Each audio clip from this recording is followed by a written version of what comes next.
तो आप ना एक तरह से रिकवरी को समझते ही नहीं है, एक तो सही तरीके से। दूसरा, आपके अंदर अब वो मेहनत करने का जज्बा जो है ना, वो कहीं ना कहीं अब रहा नहीं है ना। मेहनत में ये नहीं कह रहा कि आप बिजनेस में मेहनत, कैरियर में मेहनत, वो मेहनत नहीं, वो तो रोक के ही आए हो, या आधा अधूरा करा हुआ है, या वो परफॉर्मेंस नहीं है। मेहनत अपने लिए, अपनी रिकवरी के लिए, यानी अपने इनर के लिए, अपनी इनर पीस के लिए, अपनी देखभाल करने के लिए, है ना।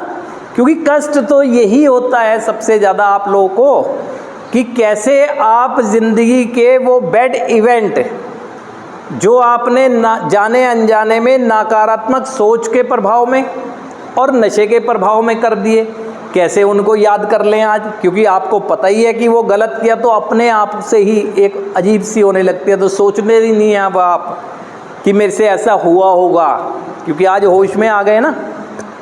तो आप मेहनत करना ही नहीं चाहते, झटक देते हैं उस चीज़ को कि छोड़ो उस पार्ट को, बस यही है, ऐसे करके ना, चलो बस यही है, तो भी आगे बढ़ रहे हो तो बात है, लेकिन फिर भी रुक जाते हैं, कुछ और इवेंट सोचने लगते हैं, है ना। तो अभी बात ऐसी आती है कि हमें जब फेलोशिप में जिसमें है ना, हमें अपने सिद्धांत अपने खुद बनाने होंगे, जीवन तरीका जीने का हमारा होगा। यहाँ पर पूरे समूह में जो सहनशीलता की बात कही गई है ना, वो आपको देखना होगा कि कोई भी व्यक्ति आपसे जब चर्चा कर रहा है, आपका मकसद क्लियर है कि रिकवरी, ठीक।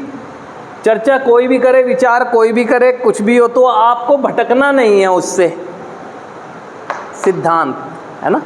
या आप जिसको फॉलो कर रहे हैं उस पर भी इतना ज़्यादा आप